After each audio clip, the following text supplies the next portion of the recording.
नहीं हूँ, प्लीज आप नहीं, लोग थोड़ी देर के लिए अपन सेशन कंप्लीट करें, क्योंकि 5:30 बजे बहुत लोग क्लास छोड़ देते हैं। तो परन तुम आधा घंटा है। ओके।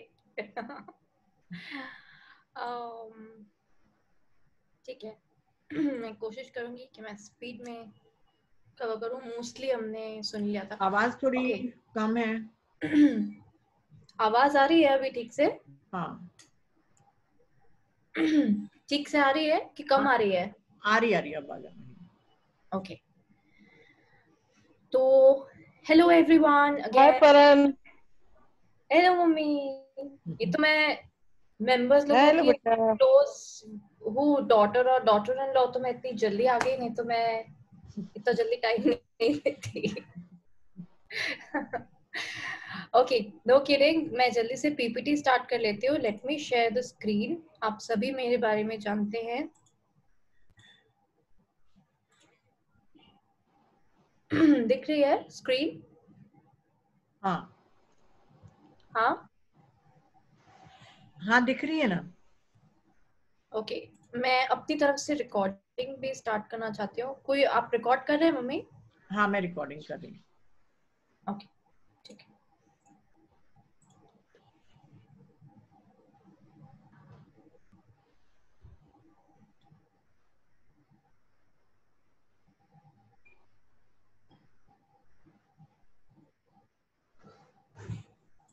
ऑलराइट, चलो प्ले करते हैं। So as you all know, हम फिर से माइंडफुल पेरेंटिंग पे बात कर रहे हैं। यहाँ पे बहुत से ऐसे पेरेंट्स हैं जो शायद ऐसा फील करते होंगे कि कंफ्यूजिंग है। बहुत से लोग, बहुत से एडवाइसेस हैं, आपको बहुत से मिलेंगे भी आगे अपनी पेरेंटिंग में। आप जो खुद चूज करना चाहते हैं अपने बच्चों के लिए माइंडफुली वो चूज कर सकते हैं, आपकी फ्री विल है। बट वैसा चूज मत करिए जो आपके बच्चों के ग्रोथ को हैम्पर करे। सो आज भी जो हम माइंडफुल पेरेंटिंग की बात करें, उसमें कुछ टेक्निक्स ऐसी होंगी जो आपको बहुत ज्यादा हेल्प करेंगी, जो आपको कुछ टेक्निक्स ऐसी होंगी जो लगेगा कि मुझे शायद इसकी जरूरत नहीं है। तो मैं फोकस और फोर्स जरूर करूंगी आपको ये सभी चीज अप्लाई करने की। लेकिन अगर आपको ऐसा लगता है कि आप उस चीज के लिए रेडी नहीं है, तो ये आपका खुद का फ्रीडम है। बस माइंडफुली रहिए और गलत पाथ पे नहीं जाइए। Alright, being a mindful parent, बहुत सारी चीजें हमने सुन ली हैं अभी तक पेरेंटिंग के बारे में। तो अब हमें पॉइंट वाइज देखना चाहिए कि हम कैसे बच्चों के लिए माइंडफुल बने। सिर्फ प्रेजेंट में रहना काफी नहीं है सुनना। तो आप बच्चों के लिए क्या क्या कर सकते हैं, ये पॉइंट वाइज यहाँ पे लिखा है। आप प्लीज स्क्रीनशॉट ले लीजिए, आप उन्हें सुने। बच्चों को बहुत अच्छा लगता है अपनी स्टोरी सुनाना, स्कूल में क्या हुआ। अगर आपके बच्चे नहीं बता रहे हैं आपको, आपके पूछने पे भी कि आज स्कूल में क्या हुआ, और उन्होंने कहा कुछ नहीं, तो यानी कुछ गड़बड़ चल रही है आपके और आपके बच्चे के बीच में। सो उन्हें जरूर सुने, बचपन से आदत डालिए कि आप कम्युनिकेट अच्छा करें उनसे। जब कम्युनिकेशन अच्छा होता है तो बहुत इजीली जिंदगी भर उनसे जानना उनके बारे में और खुद अपने बारे में बताना इजी हो जाता है।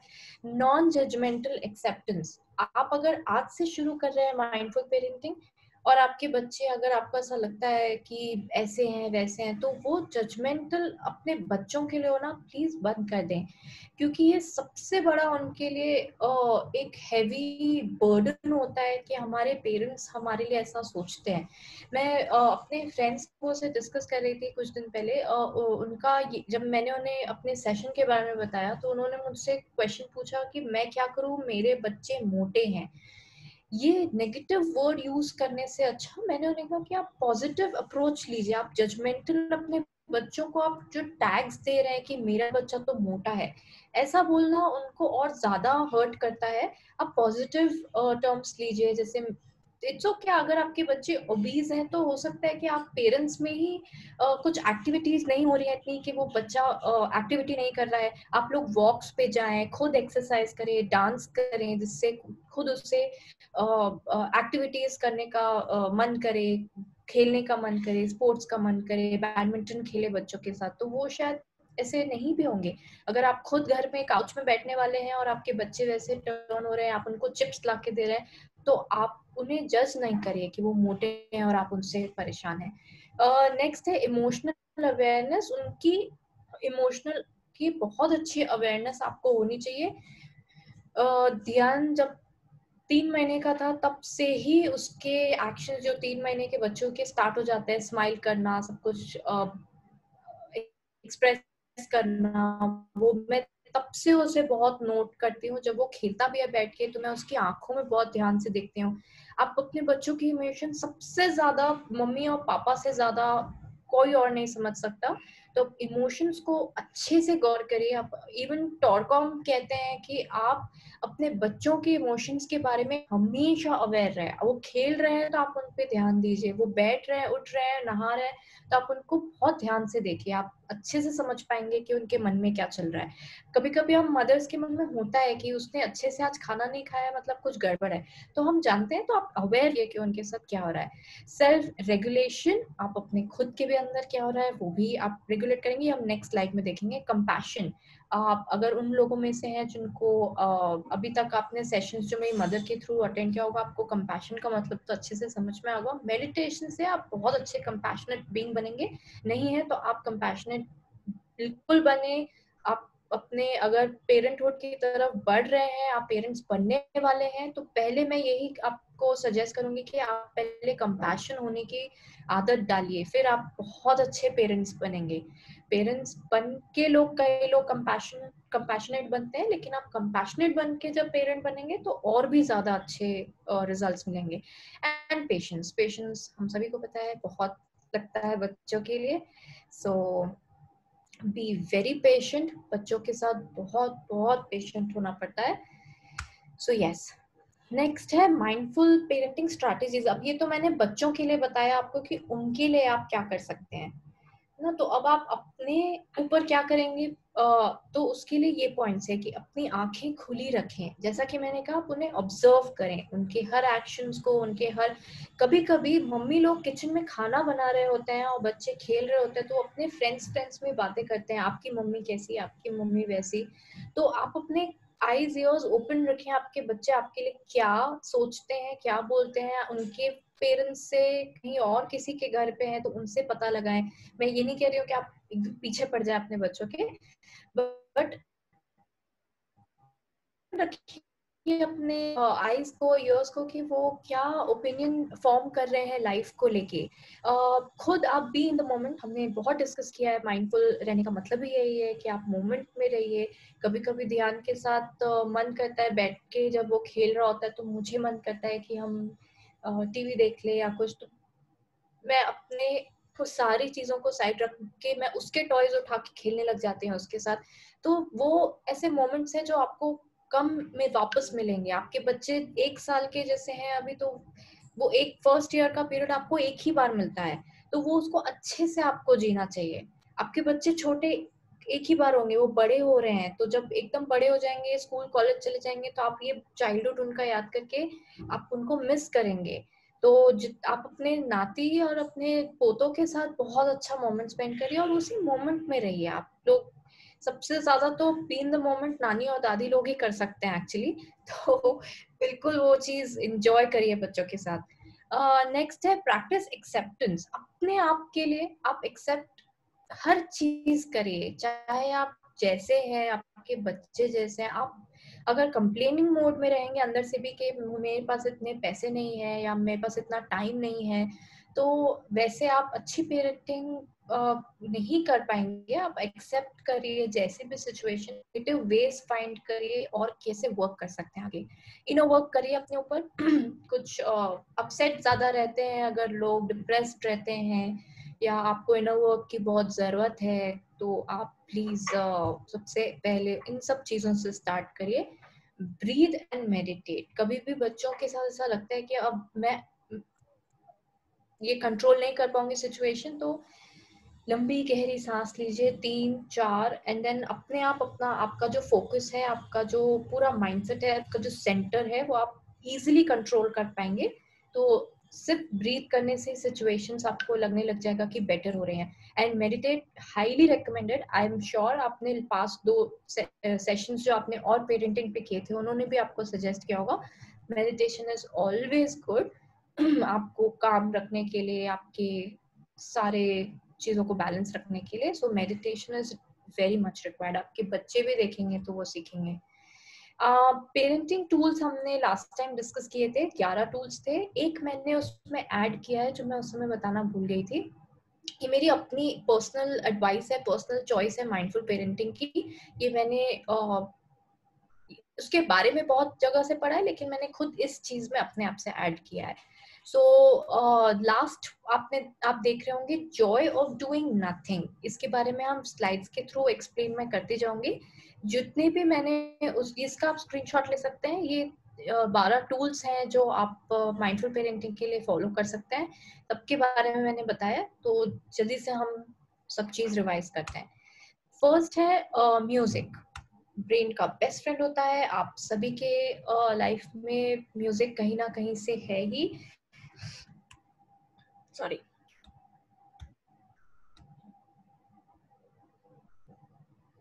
तो ये हम पढ़ चुके हैं. बुक्स हमने किसी ने रीडिंग शायद ही अभी स्टार्ट की होगी. मैं पूछना चाहती थी, लास्ट में मैं पूछूंगी सबसे कि बच्चों के साथ किसने बुक रीडिंग स्टार्ट की है. वो म्यूजिक का तुम बता रहे थे ना, थोड़ा सा बताओ ना. और क्या था म्यूजिक का? और क्या? और थोड़ा डिटेल बता दो एक बार फिर से, क्योंकि कुछ एक लोग नए अच्छा, होंगे. ओके.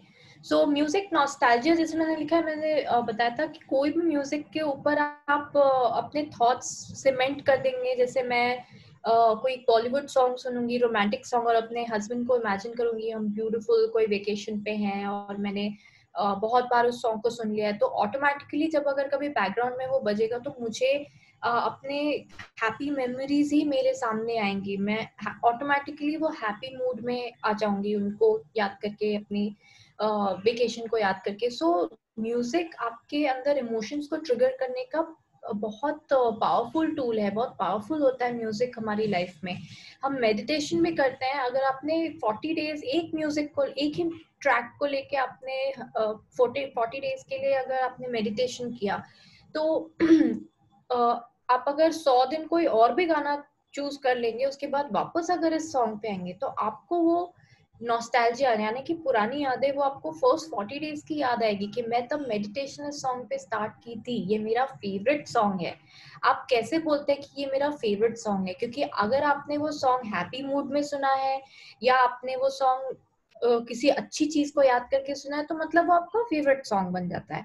तो वो है म्यूजिक नॉस्टैल्जिया. वो अपने बच्चों के लिए यूज करें. बैकग्राउंड में म्यूजिक चलाएं ताकि वो फेमिलियर हो कि हम कभी भी कोई सिचुएशन में रहे. आपने मूवीज में भी देखा होगा कि लोग जाके कोई म्यूजिक प्ले कर देते हैं कुछ भी स्ट्रेसफुल सिचुएशन होती है. तो म्यूजिक बैकग्राउंड में हमेशा हर घर में रहना चाहिए. इसका मतलब ये नहीं है कि वो नॉइज बन जाए. एक स्लाइट वॉल्यूम में आप जरूर चलाएं. म्यूजिक मेन्यू कार्ड जो मैंने लिखा है वो एक्चुअली छोटे बच्चों के लिए है, जो 1 साल के से छोटे बच्चे होते हैं. इससे आप उनके मेमोरी में हैप्पीनेस, कॉन्फिडेंस, पेशेंस, ये सब इमोशंस ट्रिगर कर सकते हैं. जो जैसे मैंने एग्जांपल दिया था कि अगर आपको पेशेंस बिल्ड करना है तो जब बच्चा नहा रहा होता है, कप्स में पानी भर रहा होता है या सैंड भर रहा होता है, तो उस वक्त अब ये साइंटिफिकली प्रूवन चीजें हैं, मैं बहुत ज्यादा इसमें एक्सप्लेन नहीं कर सकती, बट उस वक्त जो म्यूजिक बैकग्राउंड में चल रहा होता है वो आप उनमें पेशेंस डेवलप करने के लिए हेल्प कर सकता है उसको. कभी जैसे से सपोज आपको कोई किसी चीज के लिए बच्चा पेशेंस नहीं रख रहा आगे, कहीं उसको कोई प्ले डेट में जाना है अपने फ्रेंड्स के साथ, पेशेंस नहीं है, तो आप वो म्यूजिक पहले से बैकग्राउंड में चला के वो एनवायरनमेंट सेट कर लीजिए. कॉन्फिडेंस बिल्ड करने के लिए जैसे मैंने बताया था कि कुछ बच्चा किसी चीज में अगर अच्छा है, कोई अच्छी पेंटिंग करता है आपका बच्चा, तो आप उससे बैकग्राउंड में कुछ म्यूजिक अगर वो ही कंटिन्यूस चला रहे हैं तो कभी स्टेज पे जाने से पहले जब वो रेडी हो रहे हैं, रूम पे, घर पे हैं, तो 1-2 दिन पहले वो आप म्यूजिक चलाएंगे तो वो ऑटोमेटिकली ब्रेन को ट्रिगर करता है वो सॉन्ग कि आप कॉन्फिडेंट हैं. तो ऐसे आप म्यूजिक को यूज करिए, बचपन से ही उनके आसपास वैसे म्यूजिक चलाएं। अगर आप वो 6 मंथ और 1 ईयर वाला मार्क क्रॉस कर चुके हैं, फिर भी आप ये ट्राई कर सकते हैं। थोड़ा वक्त लगेगा, लेकिन ब्रेन बहुत, हम सबका बहुत स्मार्ट होता है, वो ऑटोमेटिकली ये सब इमोशंस जो है वो ट्रिगर जरूर करता है। एक्चुअली बड़े जितने होते जाते हैं बच्चे, तो उनके अंदर ये कॉन्फिडेंस और पेशेंस, ये सब इमोशंस बिल्डअप ऑलरेडी होते जाते हैं, हो चुके होते हैं।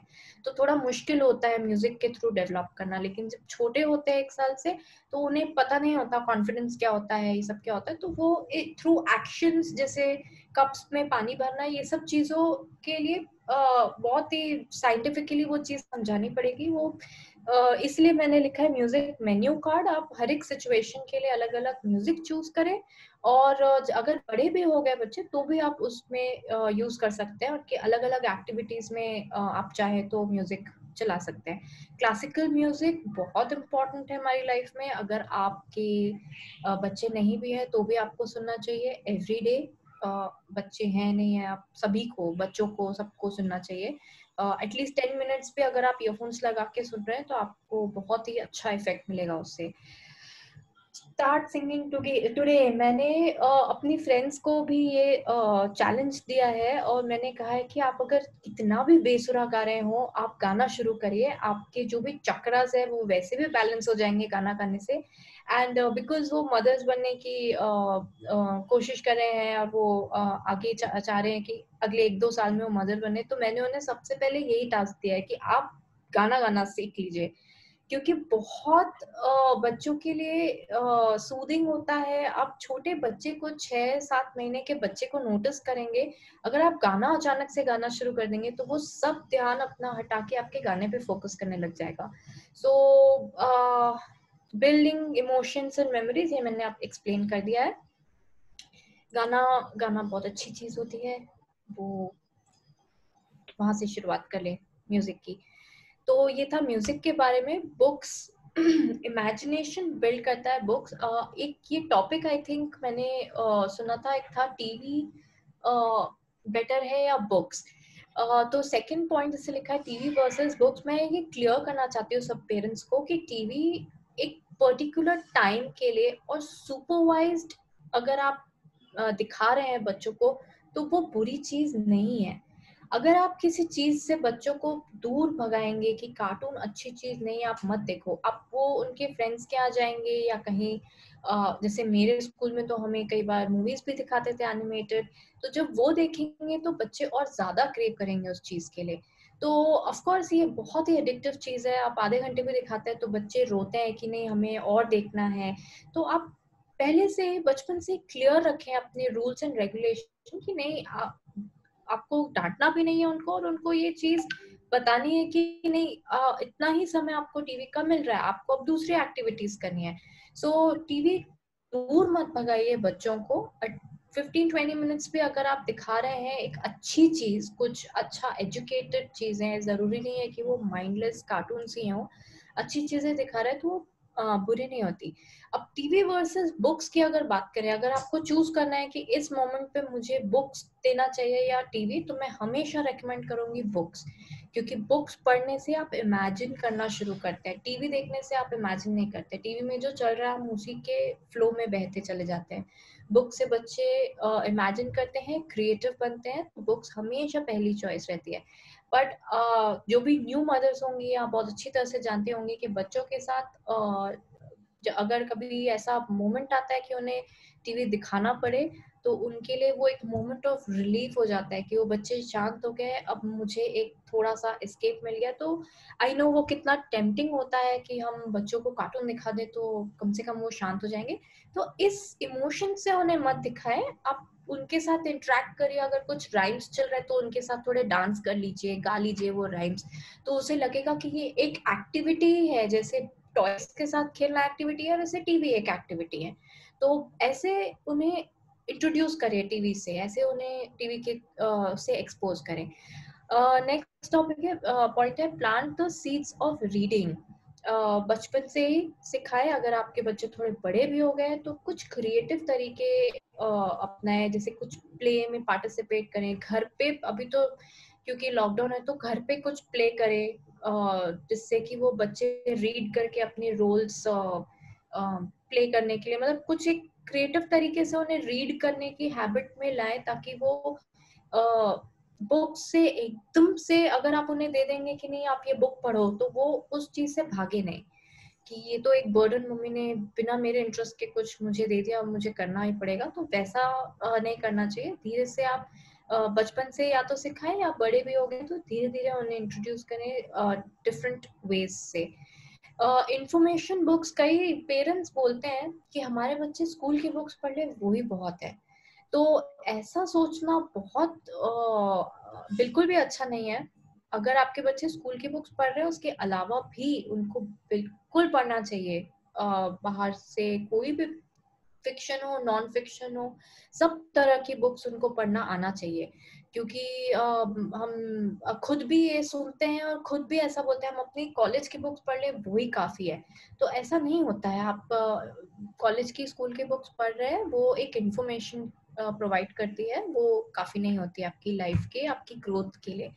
खुद पढ़ेंगे, reading parents will have reading children, खुद पढ़ेंगे तो आपके बच्चे भी पढ़ना सीखेंगे। आपको देख देख के कॉपी करने का बहुत बच्चों को मन करता है। पेरेंट्स को देख के हर चीज, जैसे हम बचपन में, याद होगा, हम अपनी मदर की लिपस्टिक लेके लड़कियां शुरू हो जाती है, तो जो जैसा मम्मियाँ करती हैं वैसा हमको करना बहुत अच्छा लगता है। तो सेम गोज विथ रीडिंग। अगर आप रीडिंग भी करेंगे तो बच्चे भी, आप कहीं ना कहीं एक बार खुद क्यूरियोसिटी से बुक्स उठा के देखेंगे कि क्या है। लाइब्रेरी, मैंने कुछ ऐसे ऑप्शंस भी दिए हैं छोटे छोटे। मुझे एक्चुअली ना स्क्रीन दिख नहीं रही है, मैं फुल स्क्रीन हटा रही हूँ। Yes, okay. कुछ ऐसे ऑप्शंस दिए, ऐसे शेल्फ। आप अपने बच्चों के साथ इनफैक्ट ये प्रोजेक्ट लेके DIY खुद बना भी सकते हैं। खुद कहीं छोटी सी टेबल में बुक्स स्टैक करके रख दें। इससे जो बुक्स होते हैं उनमें खुद में एक अपनी एनर्जी होती है। तो जब आप एक शेल्फ में भी बुक्स रखना शुरू करते हैं,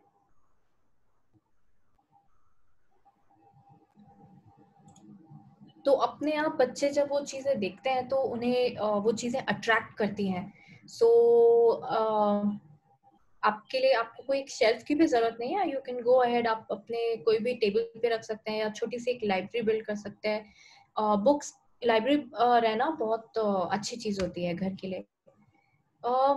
मुझे एक्चुअली अपना फेस भी नहीं दिख रहा है। Am I Audible?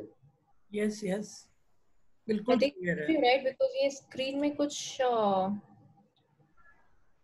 मेरी स्क्रीन दिख रही है। हाँ दिख रही है। ऑलराइट, ओके, मैं कंटिन्यू कर रही हूँ फिर।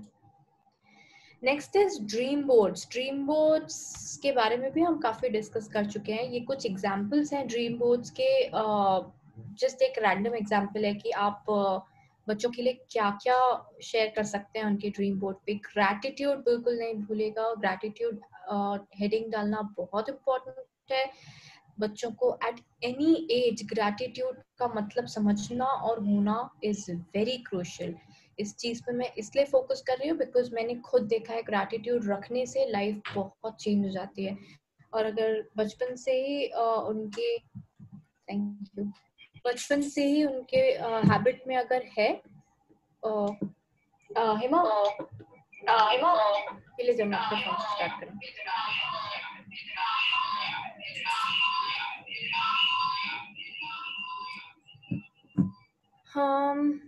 यस, जैसे आपने देखा होगा कुछ लिखा है, start each day with a grateful heart. ऐसे कुछ एफर्मेशंस, या आपके बच्चे बड़े हैं उनको खुद कुछ लिखना है अपनी तरफ से, क्रिएटिव चीजें, तो पॉजिटिव चीजें, तो आप उन्हें लिखने दे सकते हैं। एफर्मेशंस ही हो ऐसा जरूरी नहीं है, लेकिन एफर्मेशंस लिखने से ज्यादा बेनिफिट होगा। पिक्चर्स एंड इमोशंस, आप देख रहे हैं साइड में पिक्चर्स हैं। मैं अपने में स्टार्ट कर रही हूँ। यस, साइड में आप देख रहे होंगे एक रॉक स्टार का फोटो दिख रहा होगा आपको। वैसे पिक्चर्स एक्चुअली बच्चों के अंदर कॉन्फिडेंस डेवलप करते हैं, जैसे कि मैंने म्यूजिक के टाइम पे बताया था। कि जैसे म्यूजिक इमोशंस ट्रिगर करते हैं, वैसे ये सब पिक्चर्स भी इमोशन ट्रिगर करते हैं। हम बड़े हो गए हैं, हमें शायद ये सब चीजें इतनी समझ में नहीं आएगी, बट बच्चों के लिए कैसे वर्क करता है ये आप सोच भी नहीं सकते। लीफ की पिक्चर मैंने दी है, ट्री, लीव्स, ये सब चीजें ग्रोथ, पॉजिटिविटी प्रोवाइड करती है। ग्रीन कलर पॉजिटिविटी प्रोवाइड करता है। आपने देखा होगा आर्किटेक्ट्स और इंटीरियर डिजाइनर्स, खास करके मैंने रायपुर में देखा है कि बहुत ज्यादा पॉप ग्रीन कलर के बच्चों के रूम्स बनाते हैं। तो प्लीज वैसा इतना पॉप ग्रीन अपने बच्चों के रूम में मत रखिए, लेकिन ग्रीन कलर अपने बच्चों के रूम पे काफी अगर आप यूज करेंगे तो आप खुद देखेंगे कि वो पॉजिटिव हो रहा है। ग्रीन बेडशीट्स जैसे है या ग्रीन कर्टन्स हैं, या एनिमल प्रिंट्स कुछ आप रख सकते हैं। तो जब नेचर के कुछ भी चीजों को वो देखते हैं तो उन्हें पॉजिटिविटी मिलती है।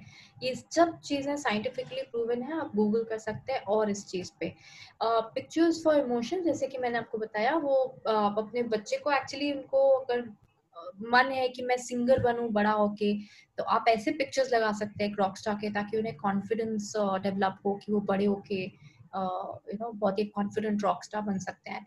तो उन्हें अच्छा लगता है ये सब चीजें, उनके अंदर अच्छे इमोशंस बिल्ड होते हैं। लेजेंडरीज जैसे कि अल्बर्ट आइंस्टीन है, मदर टेरेसा है, आप उनके बिना बोले भी लगाए ताकि वो खुद आपसे क्वेश्चन करे कि वो लोग कौन थे। ऐसे लोगों के एग्जाम्पल्स सुन के कई बच्चे इंस्पायर होते हैं, उनके कोटेशन सुन के खुद अपनी लाइफ में वो क्या अप्लाई कर सकते हैं। बहुत स्मार्ट होते हैं बच्चे, वो अपने आप अपना एक वे निकाल लेते हैं।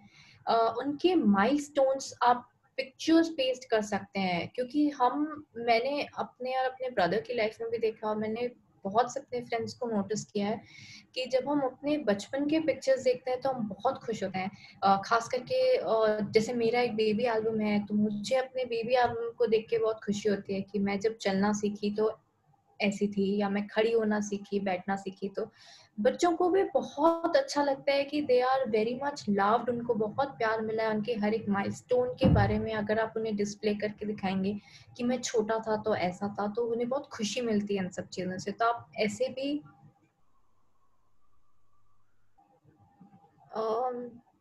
मुझे ऐसा क्यों दिखा रहा है कि मैं साइन आउट हो गई हूँ? नहीं परन आ रहा है, बिल्कुल ठीक है, कंटिन्यू रखो। ऑलराइट, ओके, फास्ट पर 5:30 हो रहे हैं बेटा। ऑलराइट। वो माइलस्टोन के पिक्चर जरूर लगाए। उनकी कोई स्मॉल ड्रीम्स हैं, अगर छोटी से छोटी ड्रीम भी है कि मुझे कल कपकेक खाने जाना है, से सपोज, मैं तो एक छोटा सा एग्जांपल दे रही हूँ, तो आपको कपकेक का पिक्चर अगर घर पे प्रिंटर है कुछ है तो कपकेक का पिक्चर पेस्ट कर लीजिए, ताकि उन्हें लगे क्या उनके हर एक ड्रीम्स आप वॉइस सुन ब्रेक हो रहे रही है, वॉइस ब्रेक हो रही है। अभी आ रही है आवाज? हाँ हाँ। तो वॉइस, उनके हाँ छोटे छोटे ड्रीम्स भी बहुत इम्पोर्टेंट है, ये उन्हें फील कराएं कि कोई भी छोटी सी चीज है उनकी। ऐसा मैं नहीं कहूंगी कि आपके पास इतना समय हो कि आप उनकी हर चीज फॉलो करें, बट हाँ कभी ना कभी आप उन्हें अप्रिशिएट करें उनकी छोटी सी छोटी चीजों के लिए भी, तो उन्हें लगेगा कि उनके सपने भी सुने जा रहे हैं। And gratitude, affirmation, pictures for emotion, सब मैंने आई थिंक कवर कर लिया है। इससे एक फायदा और है, जब बच्चे बड़े होंगे और ड्रीम बोर्ड्स का जब कॉन्सेप्ट आप अपनी फैमिली में इंट्रोड्यूस करते हैं, एक तो उन्हें डेकोरेट करना, संभालना, ये बच्चों को बचपन से ही बहुत अच्छा लगेगा और ये उसकी हैबिट में आ जाएंगे। ये जरूर वो चीज हमेशा फॉलो करेंगे। जब वो टीनेजर बनेंगे तब तक आप खुद देखेंगे कि उनकी लाइफ रिफ्लेक्ट होती है इस ड्रीम बोर्ड के थ्रू। वो अपने फ्रेंड्स के पिक्चर्स उसमें पेस्ट करेंगे, अपनी लाइफ में क्या चल रहा है उसके बारे में पेस्ट करेंगे। अगर आप उतने अच्छे पेरेंट हैं, जो कम्युनिकेशन और फ्रेंडशिप आपकी इतनी है कि वो अपनी लाइफ की पर्सनल चीजें भी उसमें पेस्ट करें, तो वो भी वो करेंगे, ताकि उन्हें प्रॉब्लम नहीं हो कि आप देखें तो आप उन्हें कुछ डांट पड़ेगी, या आप अगर माइंडफुल पेरेंट है तो इन शॉर्ट। तो आप बिना उनसे कम्युनिकेट किए भी आप उनकी लाइफ के बारे में इस ड्रीम बोर्ड थ्रू जान सकते हैं कि क्या चल रहा है। कभी कभी बच्चे कुछ डिफरेंट गलत डायरेक्शन में चले जाते हैं, डार्क साइड में, तो वो कभी कभी कुछ ऐसे सेंटेंसेस यूज कर लेंगे सपोज अपनी लाइफ के लिए कभी डिफिकल्टीज के बारे में, तो आपको उनसे भी पता चल सकता है कि वो किस चीज से गुजर रहे हैं। तो ड्रीम बोर्ड सिर्फ छोटे बच्चों के लिए नहीं, सभी एज के बच्चों के लिए है, जो हमें पहले से इंट्रोड्यूस करना चाहिए, ताकि वो इस चीज के हैबिट में रहे और आपसे कुछ चीजें छुपाए नहीं। नेक्स्ट है मेसी प्ले। इसके बारे में मैंने बहुत बताया, ये बहुत ही इंटरेस्टिंग चीज है। आप देख सकते हैं इसमें बहुत से एग्जाम्पल्स हैं। सिर्फ कलर्स पेपर प्लेट्स में भी दे देंगे उनको और खेलने देंगे तो उन्हें बहुत अच्छा लगेगा। अगर आपके बच्चों को ऐसा लगता है कि ठंड के समय में, क्योंकि विंटर्स आ रही है और कुछ कंसर्न रहेंगे कि मैं पानी में नहीं खिला सकती, तो आप सिंपली कुछ छोटे छोटे रंगोली करो। जैसे उसमें कलर्ड बॉल्स या राइस दे दीजिए, चावल दे दीजिए, हल्दी डाल के या कुछ नेचुरल कलर्स डाल के और उन्हें खेलने दीजिए चावल से। सो कुछ ना कुछ आप खुद क्रिएटिव वेज फाइंड करिए। बच्चों को पेंटिंग और ये सब एक प्लास्टिक शीट पे छाप के कुछ पेंट कलर्स वगैरह दे देंगे तो भी वो बहुत खुश होंगे। आपको घर पे आटा अगर है तो आटे में फूड कलर डाल के वो दे दीजिए, वो क्ले बना के वो उससे खेलेंगे। सो उनकी क्रिएटिविटी उनको कहाँ ले जाएगी आप सोच भी नहीं सकते। So Messi play is about that. इसके अलावा मेस हमें जब था कि क्लियर करना ही है तो क्लटर, जैसे मैंने एक वर्ड यहाँ पे लिखा है, क्लटर का मतलब होता ही है मेस। अगर हमें मेस क्लियर करना ही है तो ऐसे मेस क्लियर करें जिनकी हमें जरूरत नहीं है। जैसे कि जो कपड़े हम नहीं पहनते, जो जूते हम नहीं पहनते, जो इतने सामान हमारे घर में कभी कभी पड़े रहते हैं जिनका कोई यूज नहीं होता, पड़े हैं बस, हम सालों से उसे रख रहे हैं, संभाल के रख रहे हैं। हमारे शब्द जब हम किसी को हर्ट कर लेते हैं इजीली आजकल, बिना कुछ सोचे समझे हम किसी को जज कर लेते हैं, बोल देते हैं।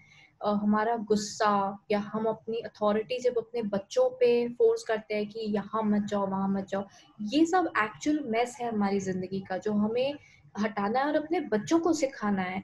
ये सब चीजें क्लियर करके आप खुद अपने घर को, कबर्ड को, शूज रैक को अगर आप नीट एंड क्लीन रखेंगे, आप वही चीज यूज करेंगे, कपड़े, जूते, थॉट्स जो आप डेली यूज कर रहे हैं, जिन्हें एक्सरसाइज कर रहे हैं, फंक्शनल जो चीजें हैं, तो बच्चे भी वही अपनी लाइफ में प्रैक्टिस करेंगे।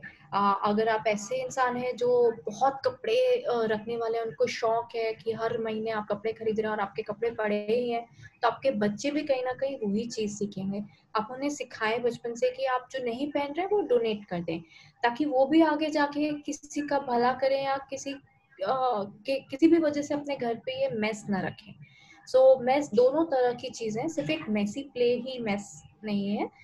ये सब चीजें भी क्लटर हैं जो हमारी लाइफ की, जो बच्चों को बहुत जरूरी है सीखना बचपन से कि ये सब क्लटर हम अपनी लाइफ में ना रखें।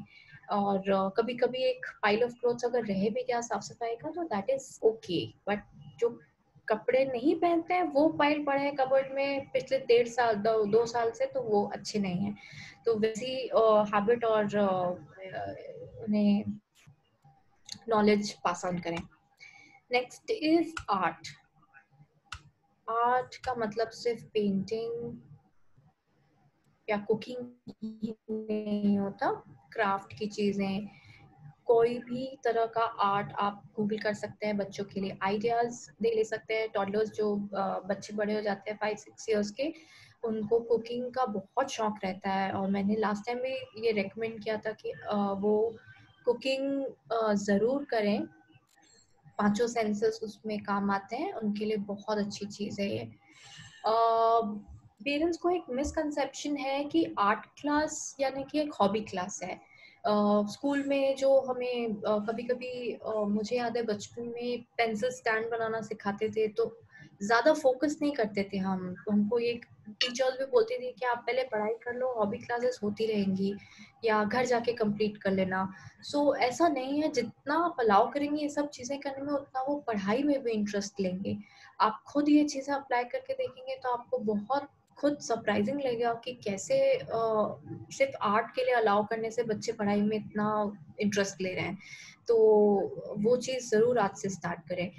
बच्चों को खुद एक्सप्लोर करने दें चीज़ें। कभी मैंने सुना है एक बच्चों की क्लास हो रही थी और सूप में एक बच्चे को सॉल्ट की जगह सिर्फ शुगर डालना था, तो हमने उन्हें शुगर डालने दिया और उन्होंने मीठा सूप पिया और उन्हें रियलाइज हुआ कि नहीं, सॉल्ट भी डलता है सूप में। तो नेक्स्ट टाइम से वो बच्चे ने सॉल्ट एंड शुगर अपनी मम्मी को जाके बताना शुरू किया कि आप जरूर से सॉल्ट डालना। सो बच्चे बहुत स्मार्ट होते हैं, उन्हें खुद कई बार एक्सप्लोर करने देंगे, आर्ट कोई भी चीज में, तो वो डेफिनेटली आंसर्स खुद रखेंगे तो इंटेलिजेंट बनेंगे। इसकी ब्यूटी ये है कि उसका एक्सप्रेशन आपका ही रहता है। जो भी आप पेंट कर रहे हैं, इवन बड़ों के लिए भी ये चीज है, जब आप कुछ पेंट कर रहे होते हैं, बना रहे होते हैं, तो आपका अपना ही एक्सप्रेशन होता है, वो आपका अपना एक्सटेंशन होता है। वो आपको कोई कुछ जज करने की जरूरत नहीं है, इसमें कुछ गलत या सही नहीं होता। अब आर्ट आर्ट होता है। आप ये मान लीजिए, कुछ पेंटिंग्स फेमस आर्टिस्ट की ऐसी होती है, कुछ पेंटिंग्स जो आपको शायद समझ में आएंगी भी नहीं, क्योंकि वो उनका अपना एक्सप्रेशन है। तो इसमें कोई जज भी ना करे अपने बच्चों को कि ये क्या आपने बनाया है, हंसे नहीं उनकी पेंटिंग्स या ड्राइंग्स में, वो चलने दें। आर्ट जो है वो बहुत ही ब्यूटीफुल चीज है उनकी लाइफ का, वो ऑटोमेटिकली उनको एक्सप्रेसिव और क्रिएटिव बना देती है। और किसी ना किसी तरीके से आर्ट से आप खुद कनेक्टेड रहें। जैसे मैं हमेशा कभी टाइम मिलता है तो खुद पेंटिंग या मंडला स्केचिंग या कुछ भी स्केच करके कुछ ड्रॉ करना, ये सब चीजें करती हूँ। तो कभी आप कुछ भी नहीं कर रहे हैं, काउच पे बैठे हैं, तो टीवी देखने से अच्छा है कुछ एक चीज स्केच कर लें, या कुछ एक नई आर्ट ट्राई करें, या कुछ नई रेसिपी ट्राई करें। तो शायद आपको पता चलेगा कि क्या मैं कह रही हूँ और कितना डिफरेंस ये क्रिएट करता है आपकी लाइफ में। नेक्स्ट है पावर ऑफ यस। हमने पहले डिस्कस किया है कि नो से ज्यादा आप यस प्रेफर करें। जो भी अंदर बच्चे की क्यूरोसिटी होती है, अगर आप उसे नो से तुरंत आंसर करके उन्हें शट डाउन कर देंगे। फॉर एग्जाम्पल, अगर उन्हें जाना है बारिश में खेलने के लिए और वो आपसे आके पूछना है कि मम्मा मैं प्लीज बारिश में नहाने जाऊं, और आपने उन्हें नो कह दिया, तो वो जो बारिश की जो बूंदे हैं जो उनके चेहरे पे पड़ेंगी, वो जो एक्सप्लोर करेंगे पानी में जाके, वो पडल्स जो पानी के बने होते हैं उसमें छपाक छपाक करके जब कूदेंगे, और ये सब चीजें जब वो खुद एक्सप्लोर करेंगे, उन्हें उस चीज का जो जॉय मिलेगा, वो क्यूरोसिटी, इतनी जो पॉसिबिलिटी है उनकी लाइफ की, आप वो एक नो से अगर शट डाउन कर देंगे तो उनके अंदर कॉन्फिडेंस नहीं डेवलप होगा। आप जितना उन्हें अलाउ करेंगे, जितना यस बोलेंगे, तो आप उनके अंदर एक कॉन्फिडेंस बिल्ड कर रहे हैं कि हाँ मैं बारिश में जा सकता हूँ, मैं ये आंसर्स आज मैंने फाइंड आउट किए। ये सब बहुत छोटी छोटी चीजें हैं, लेकिन बच्चों के डेवलपमेंट के लिए बहुत बड़ी है। क्यों? क्योंकि consistent discouragement leads to fear of judgement. हम में से ऐसे बहुत से लोग हैं जो आज भी फियर ऑफ जजमेंट में जीते हैं, क्योंकि हमने भी बचपन में नो बहुत सुना है। तो बार बार जब हम नो सुन लेते हैं तो खुद हमें बहुत सी चीजें करने का कॉन्फिडेंस नहीं रह जाता, हमें डर लगने लग जाता है कि अगर ये न्यू चीज हमने ट्राई की तो पता नहीं ये काम करेगी या नहीं, नहीं काम की तो लोग क्या बोलेंगे। सो ये सब चीजें से आप यही एक्सपेक्ट करते होंगे कि आपके बच्चे जब बड़े हो तो कॉन्फिडेंस से कुछ भी चीज करे तो करे कि नहीं इसमें तो मुझे सक्सेस मिलेगी, एक पॉजिटिव एटीट्यूड रहे। हम सब अपने बच्चों के लिए ये चीज चाहते हैं। सो ये ज्यादा बोलने से उनके अंदर ये सब चीजें आप डेवलप कर रहे हैं सबकॉन्शियसली।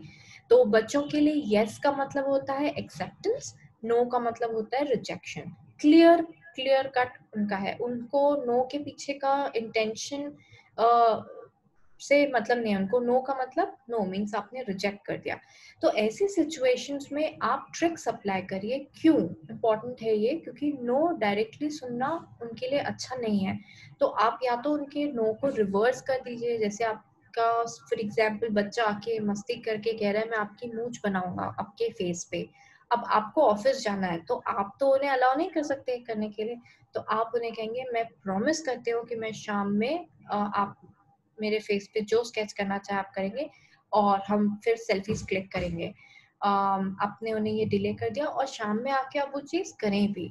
ऐसा नहीं है कि आपने बोल दिया टाल दिया तो आप नहीं करेंगे, आप वो चीज़ फॉलो करें, ताकि उन्हें लगे कि आपने उनकी प्रॉमिस को रखा और उनका मन भी भर जाए वो चीज़ करके। तो आप नो को डिले कर दीजिए, रिवर्स कर दीजिए, उनको डायरेक्टली नो नहीं बोले कि नो ये अभी टाइम नहीं है ये सब करने का। तो पेशेंस रखिए। उनके आई टू आई लेवल में अगर नील डाउन होकर अगर आप बात करके उन्हें पेशेंटली समझा सकते हैं कि आप वो चीज़ क्यों मना कर रहे हैं, तो शायद आपके बच्चे इतने अग्रेसिव नहीं बनेंगे। इमिटेशन में भी मैंने एक एग्जांपल दिया था फ्रेंच फ्राइज का। जब बच्चे खाने के लिए तंग करते हैं तो आप उन्हें कैसे डिस्ट्रैक्ट कर सकते हैं। कोई बच्चा कुछ हार्मफुल चीज पकड़ा है हाथ में और उससे खेल रहा है, तो आप उसे दूसरी चीज से डिस्ट्रैक्ट करके वो खतरनाक चीज उनके हाथ से ले लीजिए। आप एकदम से चिल्लाएंगे नो उससे मत खेलो, तो वो बच्चा और डर जाएगा और खींचेगा अपनी तरफ वो चीजें। तो इस तरह से उनका ब्रेन वर्क करता है येस और नो को लेके। हम बड़े हैं तो हम हैंडल कर सकते हैं नो को, बच्चे नहीं कर सकते। तो उन्हें एक्सेप्ट ये ऐसा शो करिए यस बोल के कि हम एक्सेप्ट कर रहे हैं आपको, आपकी डिमांड्स को, और अगर नहीं कर पा रहे हैं तो क्यों नहीं कर पा रहे हैं उसका एक रीजनेबल लॉजिकल आप उनको उनकी तरह से उनकी भाषा में उनको समझाइए। आप सभी मदर्स जानते हैं अपने बच्चों को कैसे हैंडल कर सकते हैं, तो आप उस तरह से उन्हें हैंडल करें। और यस पर्सन हमेशा एक फन पर्सन होता है, नो पर्सन कभी फन पर्सन नहीं होता। सो ये याद रखें। Next is dance. डांस तो हमने अच्छी तरह से समझ लिया था, इसकी हीलिंग पावर्स है, आप कैसे भी फ्रीली घूम सकते हैं, आप एक्सप्रेसिव बनते हैं, इससे क्रिएटिव बनते हैं, फैमिली बॉन्ड अच्छा बनता है। बच्चों के साथ डांस करिए, उनके राइम्स चल रहे हैं तो जबरदस्ती आप ही जाके डांस स्टार्ट कर लीजिए, नो प्रॉब्लम, आप बच्चों को खुश ऐसे ही कर लेंगे। Combination of music and dance is remedy for anxiety and depression. बहुत रिसर्चर्स लोगों ने इस चीज पे रिसर्च करके ये प्रूव किया है चीज। तो अगर आपके घर पे आपको ऐसा लगता है कि थोड़ा हैप्पीनेस की ज्यादा जरूरत है तो म्यूजिक एंड डांस बिल्कुल आज ही से शुरू कर दें। एफर्मेशंस के एग्जाम्पल मैंने राइट साइड में दिए हैं, ये बच्चों के लिए ही है, आप इसका भी स्क्रीनशॉट जरूर लें। नीचे आप देखेंगे एक पिक्चर है जिसमें छोटे छोटे कार्ड्स बने हैं। तो अगर आप ट्रैवल कर रहे हैं या आप एक वर्किंग मदर है जो आपको ऑफिस कई बार जाना होता है बच्चों को लेके या कहीं भी as a matter of fact, तो आप खाली टाइम पे उन्हें ये एक कार्ड दे सकते हैं जो वो फ्लिप करके ये चीज के पढ़ के उन्हें अपने दिमाग में इम्प्रिंट कर सकते हैं। वो कुछ ऐसे पोस्टर्स है ब्लू कलर के जो मैंने दिखाया, ऐसे पोस्टर्स आप लगा सकते हैं अगर आपके बच्चे नहीं ड्रीम बोर्ड में कुछ लिखने देना चाहते हैं, तो ऐसा कुछ पोस्टर्स आप लगा देंगे तो पढ़ के भी ये सब चीजें दिमाग में हमारी अच्छी तरह से फीड हो जाती हैं। हर एक थॉट ऑफ वर्ड की एक अपनी वाइब्रेशन होती है।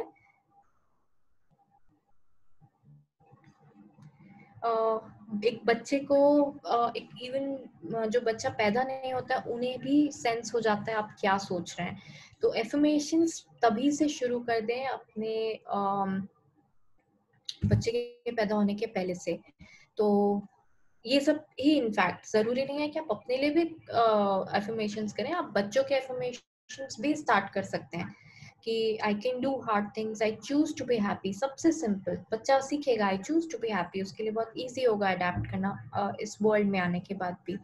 एक पॉइंट लिखा है मैंने, do mirror work. Mirror work होता है जब आप मिरर के सामने खड़े होके एफर्मेशंस चैंट करते हैं।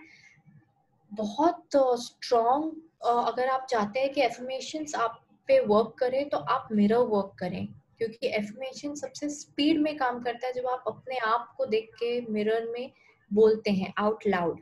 इससे सबसे ज्यादा ब्रेन में जल्दी इफेक्ट जाता है एफर्मेशंस का। तो मिरर वर्क जरूर करें। अपने बच्चों को भी जब सुबह सुबह अगर ब्रश कर रहे हैं तो आप उन्हें तभी से शुरू हो जाए बोलना I am a brave kid and जो भी आप चाहते हैं, तो वो उनके लिए एक फन टाइम भी होगा और उनके एफर्मेशंस भी उस समय कंप्लीट हो जाएंगे बोलना। ग्रोथ माइंडसेट मैंने बिल्कुल भी एक्सप्लेन नहीं किया था अच्छे से लास्ट टाइम, ये प्लीज आप ध्यान से सुने क्योंकि ये पेरेंट्स के लिए सबसे इम्पोर्टेंट टॉपिक है, सबसे इम्पोर्टेंट चीज है समझना। जैसे कि मैंने लिखा है all things are difficult before they are easy. जब बच्चे खुद किसी तकलीफ में होंगे मैथ या कोई भी साइंस सब्जेक्ट की उनसे नहीं हो पा रहा है, तो आप उन्हें यही सेंटेंस बताएं कि कोई भी चीज इजी होने से पहले डिफिकल्ट होती है, आप उसमें अगर एफर्ट लगाएंगे तो वो अपने आप इजी होगी। कुछ पॉजिटिव सेंटेंसेस उनके लिए यूज करें। आप उन्हें लेट डाउन कर देंगे ये बोल के कि आपसे नहीं हो रहा है या आप नहीं कर पाओगे, तो वो और ज्यादा निराश हो जाएंगे। तो ग्रोथ माइंडसेट ये कहता है कि आप सक्सेस पे फोकस ना करें या आप सक्सेस पे ध्यान न दें, बल्कि आप एफर्ट पे आप क्या न्यू स्ट्रैटेजीज अप्लाई कर रहे हैं वो रिजल्ट पाने के लिए, आप कितने उस चीज के पीछे हैं, पीछे पड़े हैं, कितने कंसिस्टेंट है मतलब, और कितना आप उस आपने फेलियर अगर देखा है उस चीज को पाने के लिए तो कितने आपने उन फेलियर से लेसन्स लर्न किए हैं, ये ग्रोथ माइंडसेट कहलाता है। तो आप बच्चों को ये सिखाएं कि आप हमेशा सक्सेस के पीछे नहीं भागें, आप अपनी एफर्ट पे ध्यान दो, आप अपनी स्ट्रैटेजीज पे ध्यान दो कि आप कैसे एक मैथ एग्जाम क्लियर करने के लिए आप क्या कर रहे हो, आप कितने ज्यादा कंसिस्टेंट हो, आप क्या रोज मैथ्स पढ़ाई कर रहे हो, साइंस रोज पढ़ रहे हैं। अगर आप एक दिन पढ़ के एग्जाम दे रहे हैं तो ऑब्वियस सी बात है कि आपका एग्जाम का रिजल्ट अच्छा नहीं आएगा। अगर आप अपनी फेलियर से कुछ लर्न नहीं कर रहे हैं, अगर आप सेकंड भी आए हैं क्लास में, तो आप अपना माइंडसेट ये रखें कि मैं फर्स्ट आए हुए इंसान से क्या सीख सकता हूँ। ये नहीं सोचे कि यार मैं तो सेकंड आ गया। तो ये ग्रोथ माइंडसेट कहलाता है। ये छोटे बच्चे जब वो नर्सरी जाना शुरू करते हैं, आप तब से उनके अंदर ये स्टार्ट कर सकते हैं। जब वो बच्चे रोते हैं तो उन्हें आप लेट डाउन करेंगे कि अरे आपका फ्रेंड तो नहीं रो रहा है नर्सरी जाने के लिए, स्कूल जाने के लिए, आप क्यों रो रहे हो। तो ये गलत सेंटेंसेस हैं, आप ये बिल्कुल भी उनके लिए यूज ना करें सेंटेंसेस। उनकी अगर उनके लिए, क्योंकि वो ही फेलियर है कि मैं स्कूल नहीं जा पा रहा हूँ, मैं अपने मॉम डैड से सेपरेट नहीं हो पा रहा हूँ। तो अगर उस चीज के लिए भी हम उन्हें कहेंगे कि आप गलती कर रहे हो, आप फेलियर हो, तो वो और ज्यादा निराश हो जाएंगे। तो उन्हें उनकी गलतियां और उनकी हर एक चीजें को आपको एक्सेप्ट करना चाहिए, उनको ग्रेसफुली ये दिखाए कि कोई बात नहीं, आप कल फिर ट्राई करेंगे, हम फिर कल स्कूल जाएंगे, हम न्यू फ्रेंड्स बनाएंगे। स्कूल जाने के पहले उनके अंदर एक एक्साइटमेंट भर लीजिए। अगर फिर भी बच्चे थोड़ा डर रहे हैं तो एक कंसिस्टेंट रहिए उस चीज के लिए। एक टाइम आएगा कि सबके बच्चे स्कूल जाते हैं, आपके बच्चे भी जाएंगे। सो उस चीज को बहुत अच्छी तरह से डील करें। मिस्टेक्स हमारी सक्सेस का बहुत बड़ा पार्ट होती है, ये हम सबको पता है। मैंने लास्ट टाइम भी एक एग्जांपल दिया था कि बच्चों की पजल बुक में ऐसे छोटे छोटे डॉग या ऐसे कैट्स के ऐसे फोटोज आते हैं, उसमें 1 2 3 4 डॉट्स लिखे होते हैं, हम उन्हें ऐसे जोड़ते हैं, ट्रेस करते हैं, तो एक कैट या डॉग का पिक्चर बन जाता है। तो आप वो एग्जांपल देके बताओ बच्चों को, बताएं बच्चों को कि ये फेलियर में हमारी लाइफ के ऐसे डॉट्स हैं जो आपके राइट पाथ को आप ट्रेस करते हैं। तो वो भी हमारी लाइफ का एक पार्ट है, उन्हें एक्सेप्ट करें। और ये डेड एंड नहीं होता, जरूरी नहीं है कि आप एक सब्जेक्ट में फेल हो गए तो आप उसमें कुछ भी नहीं कर सकते। आपकी सुपर पावर्स आप यूज करें, ऐसे सेंटेंसेस यूज करें तो उनको अच्छा लगेगा कि नहीं, मैं आगे कुछ और कर सकता हूँ या कर सकती हूँ। मेरे हिसाब से ये पॉइंट मैंने एक लिखा है, instead of using failure use not yet. मुझे ऐसा लगता है कहीं ना कहीं कि हमको अपने स्कूल्स में भी फेलियर वर्ड यूज करने के बजाय रिपोर्ट कार्ड्स में लिखना चाहिए नॉट येट, ताकि उन्हें ये समझ में आए कि अगर आपने मैथ्स में आप फेल नहीं हुए हैं, आप अभी तक मतलब नॉट येट आप उसमें क्लियर नहीं हुए हैं, तो उनको एक होप मिलती है कि शायद हम इसमें आगे और कुछ कर सकते हैं, हम और मेहनत कर सकते हैं उसमें। और एक ये मिथ है, लोगों को लगता है कि बचपन से ही मम्मी पापा अगर इंटेलिजेंट है तो बच्चा तो इंटेलिजेंट होगा ही, फिर वो बच्चा अगर पढ़ाई नहीं करता है तो वो बहुत डांट खाता है। तो ग्रोथ माइंडसेट यहाँ पे सबसे ज्यादा काम आती है। आप उनको ये सिखाए कि जरूरी नहीं है कि आपके पेरेंट्स अगर पढ़े हों, पढ़े लिखे नहीं हो तो आप उसके बेसिस पे कुछ कर सकते हैं या नहीं। आप अपना पाथ जो है वो खुद डेवलप करें, आप अपनी मेहनत खुद अपने हिसाब से चूज करें। आपको मैथ्स नहीं अच्छा लग रहा है तो आप स्पोर्ट्स में जाएं, लेकिन जो आपका इंटरेस्ट है आप उसमें करें और बहुत मन लगा के करें। और उसमें आप लोगों को भी खुद अपनी इच्छाएं बच्चों पे नहीं थोपनी है, उनको अपनी इच्छा से बोलने दें। उनके अगर हर साल चेंज भी हो रहा है माइंडसेट तो आप उस चीज को भी एक्सेप्ट करें।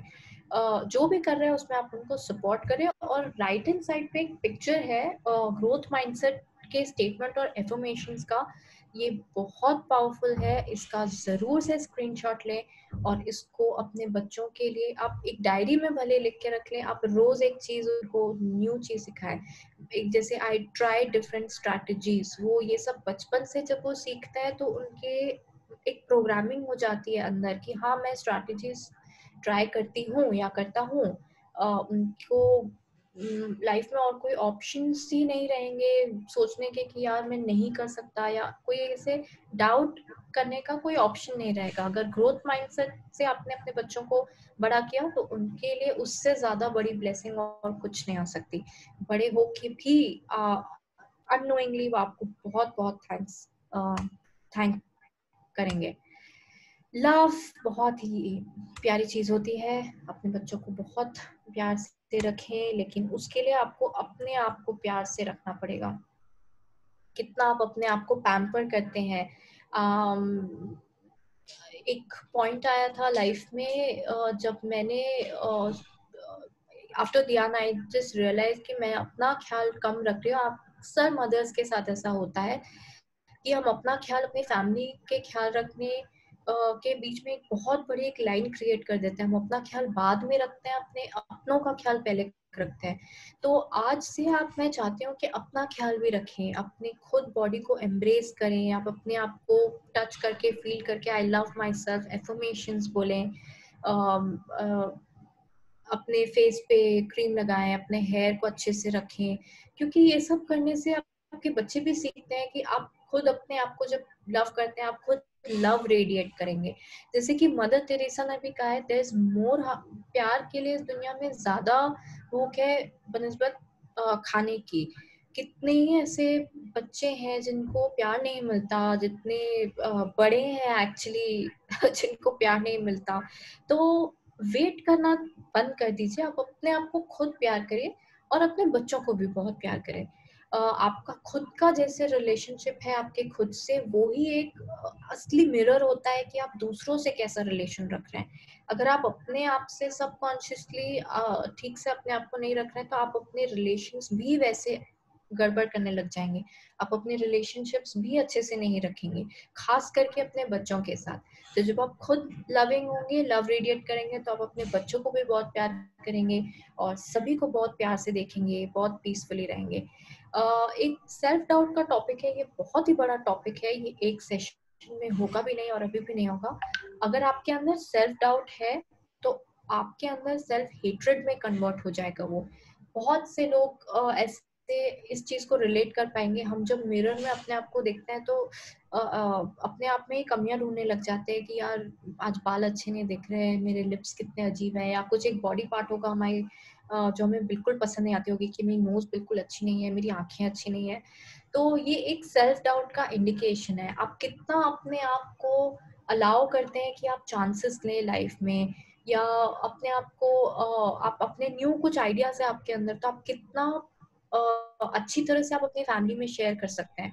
अगर आपको कुछ डाउट है तो आप नहीं कर पाएंगे। तो कुछ ऐसे क्वेश्चंस हैं जो आप खुद अपने आप को पूछ सकते हैं सेल्फ डाउट के, और अगर आपके सेल्फ डाउट है तो वो उसको तुरंत एलिमिनेट करिए। आप मेडिटेट करिए उस चीज पे और अपने सेल्फ डाउट को हटाएं, क्योंकि वो सेल्फ हेट्रेड में बनता है और वो सिर्फ गुस्से, चिल्लाने और इन सब के रूप में निकलता है अंदर। अपने बच्चों को अनकंडीशनली लव करें और ये सब चीजें जरूर फॉलो करें। नेक्स्ट लास्ट है ऑक्सीजन मास्क थ्योरी। ये मैंने आपको बताया था, एयरप्लेन में जो ऑक्सीजन मास्क सस्पेंड करते हैं तो वहाँ पे हमें इंस्ट्रक्ट करते हैं कि आप पहले खुद लगाएं फिर किसी और को लगाएं। तो यहाँ पर भी यही मैं आप लोगों को समझाना चाहती हूँ कि आप अपने आप को प्रायोरिटी रखें पहले। बच्चे कैसे करते हैं, जब वो घूमते हैं तो थक जाते हैं तो कहते हैं मुझे उठाओ, क्योंकि वो अपने आप को प्रायोरिटी देना बहुत अच्छी तरह से जानते हैं। उन्हें भूख लगती है तो वो किसी की नहीं सुनते, वो सबसे पहले आके आपको तंग करेंगे कि मुझे हमको खाना खाना है, मुझे भूख लगी है। तो अपने आप को भी वैसी प्रायोरिटी दे। जैसे आप अपने, एक पॉइंट लिखा है मैंने जो मैं लास्ट टाइम आपको एक्सप्लेन करना भूल गई थी, people treat us exactly how we let them. लोग हमें वैसे ही ट्रीट करते हैं जैसे हम उन्हें अलाउ करते हैं। इसका एग्जाम्पल मैं अपनी मदर का देना चाहती हूँ शॉर्ट में। बचपन से हमने देखा है कोई भी फेस्टिवल्स होते हैं, कुछ गैदरिंग होती है, तो मैंने अपनी मदर को, इनफैक्ट अपनी इवन मदर इन लॉ को, और हमने सभी ने देखा होगा अपनी मदर्स को, कि वो किचन में ज्यादा रहते हैं खाना खिलाने के लिए और हमारे साथ कम रहते हैं, क्योंकि ये उनका प्यार जताने का अपना एक तरीका है कि मैं गरम गरम रोटियां खिलाऊं या उसी वक्त हम गरम गरम खाना सर्व करें।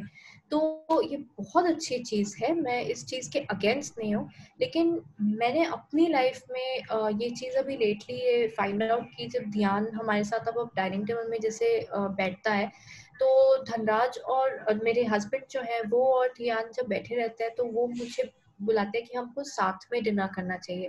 तो एक दिन मैंने खुद सोचा कि मेरी फैमिली जब और से सपोज एक्सपैंड होती है या जब हम और बड़े होते हैं तो मैं हमेशा ये चाहूंगी कि मैं अपने फैमिली के साथ, ये मेरी अपनी पर्सनल चॉइस है कि मैं अपनी फैमिली के साथ बैठ के डिनर करूं। तो मैंने अपने रूटीन्स ऐसे बनाने लग गया कि मैं पहले से ही खाना कैसरोल में डाल के अब टेबल में रख देती हूँ, हम साथ में बैठ के खाना खाते हैं। कोई भी फंक्शन या कुछ ऐसे गैदरिंग होती है तब भी मैंने यही रूल मैंने सोचा है मैं फॉलो करूंगी कि मैं पहले से खाना पूरा रेडी करके टेबल पे मैं पुट करूँ, ताकि हम एक साथ बैठ के सबके साथ खाना खाएं। बच्चों को टेबल पे बैठे बैठे बातें करना स्पेशली मम्मी पापा से बहुत अच्छा लगता है। मैं और धनराज अभी से हमने आदत बना ली है कि हम कोई भी सब्जी को का टॉपिक निकाल के उसके बारे में बात करेंगे कि वो कितनी अच्छी है। सुनते सुनते बच्चों को लगता है कि हाँ यार ये सब्जी जरूर खानी चाहिए। सो डाइनिंग टेबल के एटिकेट्स जो है वो सबके फैमिलीज में अलग अलग होते हैं। मेरी फैमिली में अलग थे, मैंने वो ही देखा था अपनी मदर को, तो मैं भी वो चीज़ फॉलो कर रही थी। लेकिन मैंने अपनी फैमिली के लिए, क्योंकि मैं अपने बच्चों को कुछ और सिखाना चाहती हूँ, तो मैंने अपनी वो दूसरी चीज़ें अप्लाई की। तो वो आप ऐसे ही अलाउ करते हैं लोगों को, आप जो दिखाएंगे वो सीखेंगे, जो आप जैसा अलाउ करेंगे वो लोग वैसा आपके साथ करेंगे। तो बच्चों के लिए भी आप वही चीज एग्जाम्पल सेट करें जो चाहते हैं आप उनकी लाइफ में होना। तो ये एग्जाम्पल था छोटा सा एक डिनर सेट करने के बारे में। तो नेक्स्ट टाइम से आप भी अपनी रूटीन में अगर कुछ ऐसा है जो चाहते हैं कि नहीं ये चीज मेरे बच्चों की लाइफ में मैं नहीं चाहती ऐसी हो, तो आप तुरंत उस चीज को चेंज कर लें। कुछ 2-3 पॉइंट्स है जो आपके लिए हैं। फोकस ऑन योर नीड्स, चाहे आप मदर हैं या फादर हैं, आप अपने नीड्स के बारे में बिल्कुल ख्याल रखें। एक स्पा का फोटो दिया है मैंने। अगर आपके लिए पॉसिबल नहीं है कि आप बच्चों के को छोड़ के कहीं जाएं तो खुद बच्चों को लेके चले जाएं, लेकिन आप अपनी नीड्स बिल्कुल नहीं भूलें। घर पे अपना एक स्पा बना लें, एक फन एक्टिविटी बना लें अपने आप को काम डाउन करने के लिए। अपनी बॉडी माइंड और सोल को बिल्कुल नरिश करें, मेडिटेट करें, काम एनवायरनमेंट में रहना, वॉक करना बच्चों के साथ गार्डन में, खुद वॉक करना। आपको एक मी टाइम चाहिए 1 घंटे का, तो आप बिल्कुल मी टाइम ले ले 1 घंटे का, लेकिन आप अपने आप को प्रायोरिटी जरूर रखें। क्योंकि अगर आप अनफुलफिल्ड रहेंगे तो आप एंगर में और मिक्स्ड इमोशंस में रहेंगे, तो आप वैसे आप अच्छी पेरेंटिंग नहीं कर पाएंगे। और बच्चे ऑफ कोर्स वही चीज सीखते हैं जो वो देखते हैं। अगर आप अपने आप को प्रायोरिटाइज करना सीखेंगे, अपना ख्याल रखना सीखेंगे, तो बच्चे भी अपना ख्याल रखना सीखेंगे। आप खुद को तैयार होते हुए अगर आप देखेंगे आप कितना अच्छी तरह से आप अपने आप को तैयार कर रहे हैं, बच्चे देखेंगे वो, तो अपने आप ऑटोमेटिकली वो नेक्स्ट डे यूनिफॉर्म पहनते समय आपको कॉपी करने की कोशिश करेंगे। सो बिल्कुल ऐसे एग्जाम्पल सेट करें बच्चों के लिए। एक कॉलम, 2 कॉलम, 2 चीजें आएंगी आपके सामने। What you sow is what you reap. जो आप शो करेंगे, ऐसे जो आप दिखाएंगे बच्चों को, वो चीज वो कॉपी करेंगे, वो चीज वो आपको उनमें दिखेगी। तो वो है, जैसे कि आप अपने अंदर पेशेंस रखेंगे तो उनके अंदर आपको गुड बिहेवियर दिखेगा। आप पेशेंट नहीं है अगर general day to day life में, तो वो अच्छे बिहेवियर में नहीं रहेंगे। तो आप इससे एक्चुअली ये आगे पीछे जाता है, ये चीजें आप खुद फिगर आउट कर सकते हैं। अगर उनका बिहेवियर अच्छा नहीं है तो आप चेक करें कि आप पेशेंट हैं या नहीं। तो आप पेशेंस रखेंगे तो उनमें गुड बिहेवियर दिखेगा। खुद अगर आप डिसिप्लिन में है, टाइम से उठ रहे हैं, सुबह 7 बजे की आपकी रूटीन है, आपको फोर्स तो नहीं करना है अपने बच्चों को कि आप 7 बजे ही उठे, उनकी अपनी मर्जी है। मैंने बहुत से पेरेंट्स को देखा है कि बच्चे अगर 1 घंटा भी ज्यादा सो जाते हैं तो उनको जाके वो उठा के पूछते हैं आपकी तबीयत तो ठीक है ना।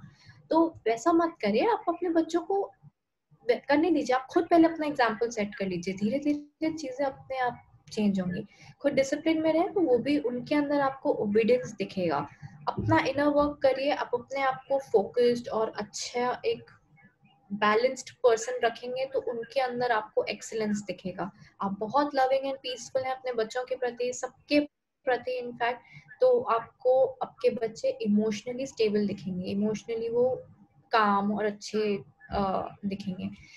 जितना टेक से दूर, यानी कि फोन मोबाइल टीवी से दूर रहेंगे, उतने आपके बच्चे क्रिएटिव रहेंगे। ये मैंने पॉइंट ऐड किया था, डूइंग नथिंग। इट इसका इंडिकेशन है कि वो एक प्योर जॉय है। कभी कभी बच्चों को कुछ न करने की भी आजादी होनी चाहिए, कि कुछ ना करें। बुद्धा की अगर आप स्टोरी सुनेंगे, उनको देखेंगे, तो आपने देखा होगा कि वो भी बहुत टाइम कुछ नहीं करते थे, कुछ नहीं सोचते थे, कुछ एक्टिविटी नहीं, क्योंकि इसके बहुत से एडवांटेजेस हैं। फर्स्ट मैंने जैसे लिखा है, ईच मोमेंट काउंट्स। आप अपने बच्चों के साथ काउच पे बैठे रहे या कारपेट पे लेटे रहे, गार्डन में लेटे रहे, कुछ मत करिए, आपको वो मोमेंट बहुत अच्छी तरह याद रहेगा। ये वेस्ट ऑफ टाइम नहीं होता है। अगर कभी बच्चे दिख रहे हैं आपको कि वो बेड पे पड़े कुछ नहीं कर रहे हैं, तो कई पेरेंट्स की आदत होती है, जाके बोलते हैं कि चलो उठ के पढ़ाई करो, कुछ नहीं कर रहे हो, टाइम वेस्ट कर रहे हो।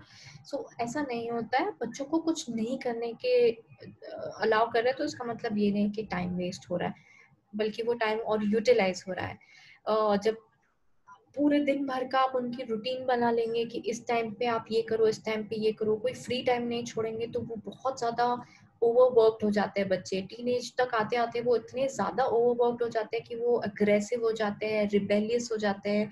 उनको बिल्कुल भी कुछ करने को नहीं मिलता अपनी इच्छा से, या एक शांत बस बैठे रहने के लिए।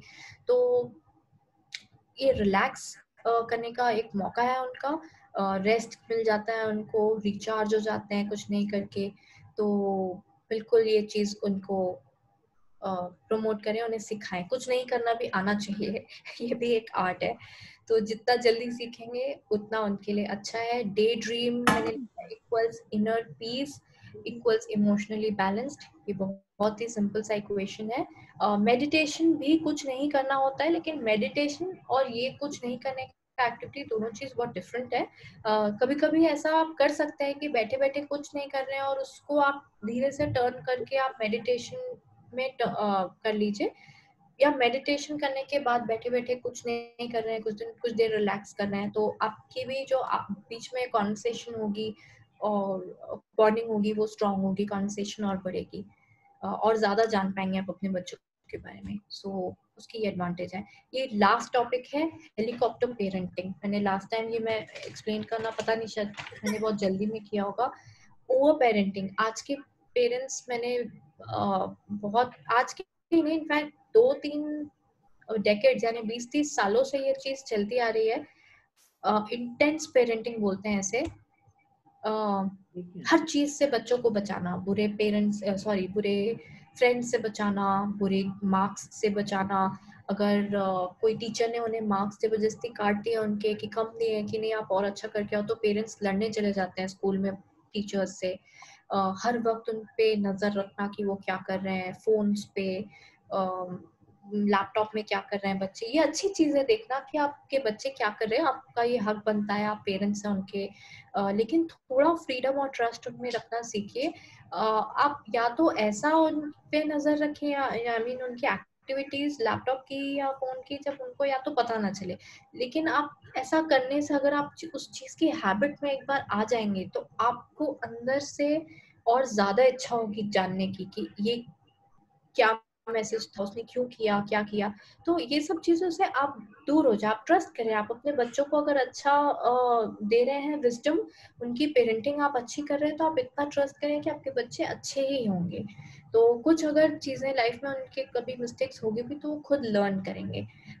जो बच्चे जिनके हेलीकॉप्टर पेरेंट्स होते हैं, जो बहुत ज्यादा अपने बच्चों को ओवर प्रोटेक्ट करके रखते हैं, हर वक्त उनके साथ हर चीज में हर बार इंस्ट्रक्ट करना, ऐसा मत करना, वैसा मत करना, ऐसे बच्चों में एंजाइटी इश्यूज मिलते हैं। उन्हें खुद करने की कॉन्फिडेंस नहीं रहती, तो वो लाइफ में बहुत जल्दी घबरा जाते हैं। ट्रिक ये है कि आप अपने बच्चों के लिए तब रहें जब उन्हें आपकी जरूरत हो, या जब वो डिस्ट्रेस में हो, या मतलब जैसे कि जब उनके डिफिकल्ट टाइम्स हो, जब उनको आपकी जरूरत हो, तब आप उनके साथ रहें। बाकी आप अपने बच्चों को लाइफ जीने दें, खुद एक्सप्लोर करने दें, खुद पढ़ने दें। थोड़ा सा स्टेप बैक करिए, उनके साथ रहिए, फिर भी थोड़ा सा स्टेप बैक करके उन्हें अलाउ करिए कि वो एक्सप्लोर करे, मिस्टेक्स करे, खुद अपने लिए ताली बजाना सीखे। वो किसी और का वेट ना करें कि मैं ये कर रहा हूँ तो मेरे लिए ताली बजनी चाहिए। तो ये सब चीजें हेलीकॉप्टर पेरेंटिंग हम गलत करते हैं कई कभी कभी बच्चों को बड़ा करने में। इन सब चीजों से बचिए। ज्यादा आप बच्चों के ऊपर रहेंगे हद से ज्यादा तो उन्हें इंडिपेंडेंस नहीं मिलेगी और ऑफ कोर्स जैसे कि मैंने कहा कॉन्फिडेंस नहीं आएगा। तो बस इतना ही था जो मैं बताना चाहती थी। मैं वापस जूम खोल लेती हूँ बिकॉज थैंक यू परन बेटा। ओके मैं अपने फोन से वापस आ रही हूँ बिकॉज यहाँ पे डिस्कनेक्ट हो चुका है लैपटॉप में। मुझे सच में नहीं समझ में आ रहा है कि स्लाइड्स कैसे दिख रही है, कुछ गड़बड़ है। चलिए ठीक है ठीक है ठीक है। ऑलराइट तो मैं सभी लोगों को अनम्यूट माइक अलाउड कर दे रही हूँ। अभी आ तो गए हो परन तुम? अनम्यूट। थैंक यू परन। मैंने यस आप लोगों को बहुत टाइम ले ली हमारी। मैं बहुत ज्यादा प्रेशर में थी क्योंकि मैंने आधे घंटे की चीज आई थिंक 1 घंटे में बोली। हाँ, तो पता नहीं मैंने कैसे तुम बोल रहे थे अभी टाइम बहुत प्रीशियस हो गया है। बस मैं सिर्फ 1 मिनट लूंगी एक चीज बोलने के लिए। मैं एक्चुअली एक ऑरेंज या मौसमी लेके बैठना चाहती थी। एक मौसमी लेंगे और अगर आप उसे स्क्वीज करेंगे बहुत जोर से तो उसके अंदर से आप लोग को लगता है कि एक एप्पल जूस निकलेगा। नहीं, अनार का जूस भी नहीं निकलेगा शायद। उसके अंदर से ऑरेंज जूस निकलेगा, उसके अंदर से मौसमी जूस ही निकलेगा क्योंकि वो वही चीज है, उसके अंदर वो ही है। तो जब आप प्रेशर में रहते हैं, आपको कोई स्ट्रेस सिचुएशन में रखता है, आपको कोई फोर्स करता है, तो आपके अंदर से भी वही चीज निकलेगी जो आपके अंदर है। तो अगर आप नेक्स्ट स्ट्रेसफुल सिचुएशन में एंग्री है, गुस्से में है, अगर आपको कोई आके कुछ बोल रहा है और आपने उसका रिस्पॉन्ड चिल्ला कर दिया तो आपके अंदर भी वही चीज भरी पड़ी है। तो आप अपने आप को करेक्ट करने की कोशिश करिए। अपने बच्चों को देखिए, जब आप कभी स्ट्रेस देते हैं उनको कि चलो ये सॉल्व करना ही है और अगर वो चिढ़ के आपको रिस्पॉन्ड कर रहे हैं मतलब आपके बच्चों के अंदर आपने वो भरना शुरू कर दिया है। आप वहीं से समझ जाइए कि आपका काम कहाँ से शुरू हो रहा है। उनके इमोशंस को रिलैक्स करना आपका सबसे पहला काम है। तो ऑरेंज वाला एग्जाम्पल हमेशा याद रखिए। स्ट्रेसफुल सिचुएशन में जो आपके अंदर से बच्चों के अंदर से आ रहा है वो आपको सबसे पहले डील करना है। ऑलराइट, हो गया। Thank you.